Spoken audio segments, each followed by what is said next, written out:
ভুয়া কাগজপত্র ব্যবহার করে ভারতে অবৈধভাবে বসবাসের অভিযোগে বৃহস্পতিবার মহারাষ্ট্রের উল্হাসনগর থেকে নীল ছবির অভিনেত্রী বলে এক তরুণীকে গ্রেফতার করেছে ভারতীয় পুলিশ। ওই তরুণীর নাম রিয়া অরবিন্দা ভারতে। গ্রেফতারের পর ওই তরুণীকে বাংলাদেশি বলে দাবি করা হচ্ছে।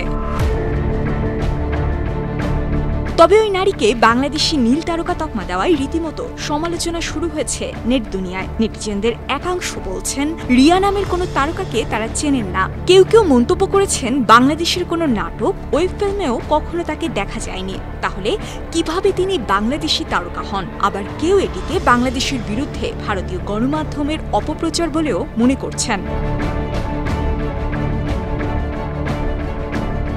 এমন সমালোচনার পর বিশ্লেষণ করে দেখা যায় ভারতীয় পুলিশ রিয়াকে বাংলাদেশি হিসেবে দাবি করলেও তার সঙ্গে আদতে বাংলাদেশের কোনো যোগসাজশ পাওয়া যায়নি।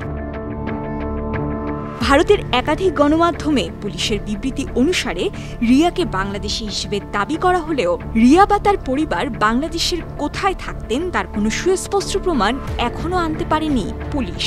যদিও সেটি আরও তদন্ত সাপেক্ষ, তবে বিষয়টি নিয়ে এখনও আলোচনা চলছে।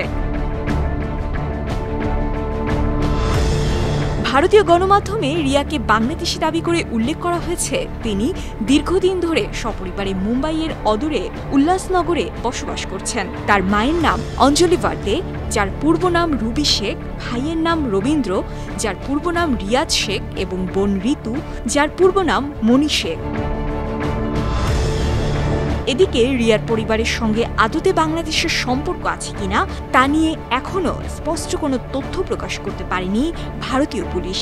এছাড়া ভারতীয় গণমাধ্যমের একাধিক প্রতিবেদনে বলা হয়েছে গ্রেফতারকৃত তরুণী বলিউড অভিনেত্রী শিল্পা শেট্টির স্বামী রাজ কুন্দ্রার প্রোডাকশনের নীল সিনেমার প্রজেক্টে কাজ করেছিলেন, যদিও রাজ কুন্দ্রা অভিযোগগুলোকে মিথ্যা বলে দাবি করেছেন। এ বিষয়ে রাজ কুন্দ্রা জানান, আমার সম্পর্কে ছড়ানো এই ভুয়া খবরে গভীরভাবে মর্মাহত। রিপোর্টগুলোতে দাবি করা হয়েছে একজন অবৈধ অধিবাসী আমার সঙ্গে কাজ করেছিলেন বা আমার একটি অনুমিত প্রযোজনা সংস্থার সঙ্গে যুক্ত ছিলেন। আমি খুব স্পষ্ট করে বলতে চাই, এই মহিলার সঙ্গে কখনো দেখা হয়নি, তাকে আমি চিনি না বা আমার মালিকানাধীন কোনো প্রতিষ্ঠানে তিনি কাজ করতেন না। এদিকে গ্রেফতার হওয়া রিয়ার নামে হিল লাইন পুলিশ দুটি ধারায় মামলা করেছে। তার সঙ্গে জড়িত অন্যদেরকেও গ্রেফতার করার জন্য অভিযান চালানো হচ্ছে। বিনোদন ডেস্ক, 52 টিভি।